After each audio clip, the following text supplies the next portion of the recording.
নমস্কার বন্ধুরা, বেঙ্গলি কিচেনে আমি আজকে অনেক দিন পর আপনাদের সামনে চলে এসেছি।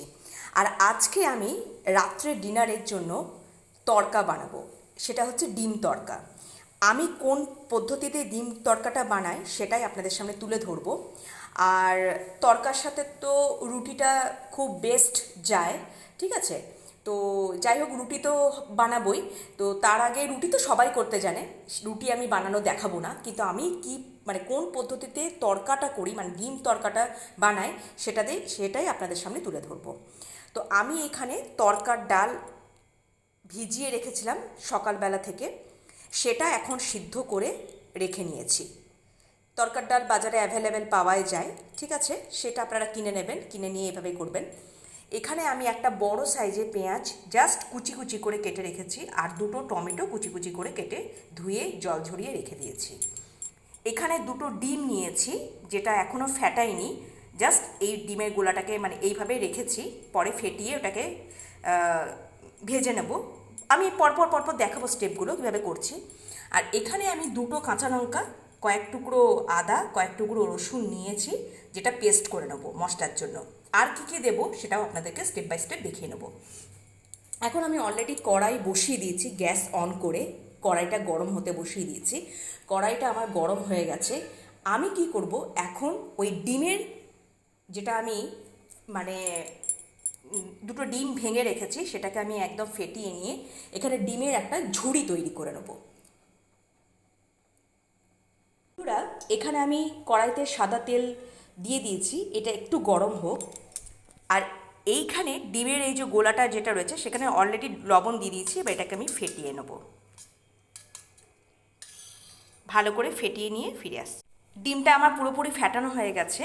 আমি এবার কি করব, এটা এখানে দিয়ে দেবো, কড়াইতে দিয়ে দিলাম।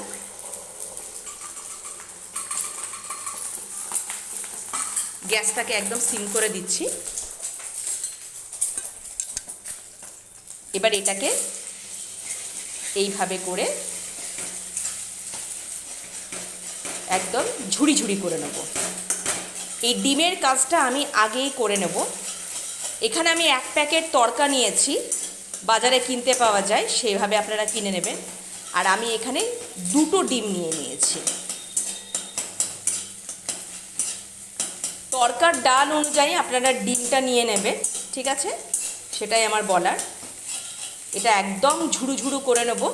ঝুড়ু ঝুড়ু করে একেবারে আমি বাটিতে তুলে ফিরে আসছি। ডিমের ঝুড়িটা একদম পুরোপুরি রেডি হয়ে গেছে। এইভাবে ঝুড়িটাকে রেডি করে নিলাম, এটাকে আমি সাইডে রেখে দিচ্ছি। এবার যেটা করব, এখানে কড়াইতে আমি একটু সাদা তেল আর সর্ষের তেল অ্যাড করে নেব। সাদা আর সর্ষের তেল একদম অ্যাড করে নিয়েছি। এটা একটু গরম হয়ে যাক, একটু হালকা গরম হয়ে এসেছে। এবার এখানে যে একটা বড় সাইজের পেঁয়াজ আর দুটো টমেটো যে কুচি কুচি করে কেটে রেখেছি সেটা এখানে দিয়ে দেবো। এটা ভালো মতন ফ্রাই করে নেব। এটা ফ্রাই হোক। এখানে লো টু মিডিয়াম ফ্লেম রেখে দিয়েছি। এবার আমি এই আদা, রসুন আর লঙ্কাটাকে বেটে নেব।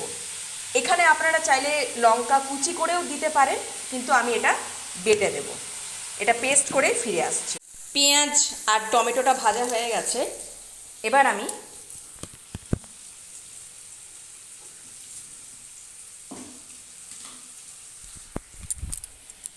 আদা রসুনের পেস্টটা দিয়ে দেবো, আর কাঁচা লঙ্কাটা যেটা বেটে রেখেছি সেটা দিয়ে দিলাম।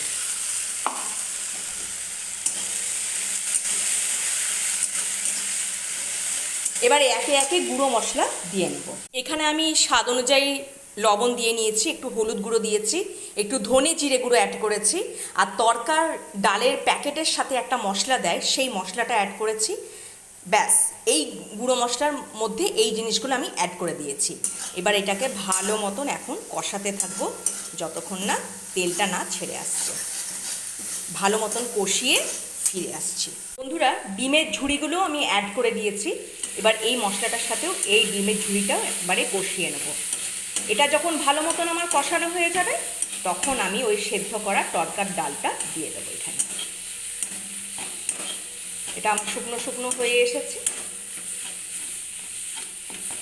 এবার আমি এই তরকার ডালটা দিয়ে দেবো।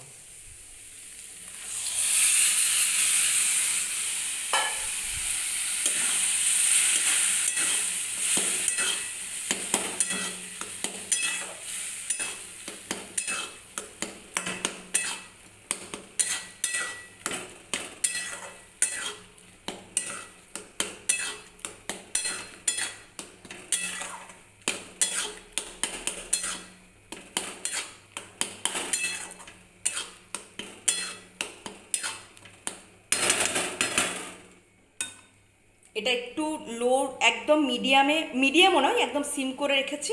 সিমের থেকে একটু বেশি রেখেছি, এইভাবে গ্যাসটাকে রেখেছি। এটা একটু ফুটতে থাকুক, একটু একটু জাস্ট জলটা শুকিয়ে আসুক, তারপরে প্রসেসটা দেখিয়ে দিচ্ছি। বন্ধুরা, আমার কিন্তু তড়কা একেবারে পুরোপুরি রেডি হয়ে গেছে। আমি এই রকম অবস্থা থাকতে থাকতেই কিন্তু নামিয়ে নেব একদম, আর কিন্তু শুকাবো না। আর আমি একটু সামান্য জল অ্যাড করেছি, সামান্য, বেশি না। একটু শুকিয়ে এসেছিলো বলে আমি একটু সামান্য জল অ্যাড করেছি। তো আমি এটাকে এইভাবেই নামিয়ে ফেলবো, যাতে রুটি দিয়ে পরোটা দিয়ে খুব সুন্দর খাওয়া যায়। এই অবস্থাতেই আমি নামিয়ে ফেলবো। নামানোর আগে আমি একটু কসুরি মেথি দিয়ে তারপরে একটা জায়গায় ভালো করে ওটা ঢেলে তারপর আপনাদের সামনে ফিরে আসছি। সঙ্গে থাকুন। তাহলে বন্ধুরা, আমার এই সুন্দর ডিম তড়কা রেসিপিটি একদম সমাপ্ত হয়ে গেছে। কেমন লাগছে অবশ্যই জানাবেন। আর আমার এই রান্নার পদ্ধতিটি যদি খুব ভালো লেগে থাকে তাহলে অবশ্যই লাইক করবেন, কমেন্ট করবেন, শেয়ার করবেন আর সাবস্ক্রাইব করে দেবেন আমার চ্যানেলটিকে। একবার এইভাবেই ট্রাই করুন না, আর আমাকে জানান কেমন হয়েছে, তাহলেই তো বুঝতে পারবেন। বাড়িতে একবার ট্রাই করুন। তাহলে বন্ধুরা, আজকের মতন এখানেই শেষ করছি। সবাই ভালো থাকবেন, সুস্থ থাকবেন। আবারও ফিরে আসব অন্য কোনো রান্না নিয়ে। আজকের মতন শুভরাত্রি। সবাই ভালো থাকবেন, সুস্থ থাকবেন। টাটা।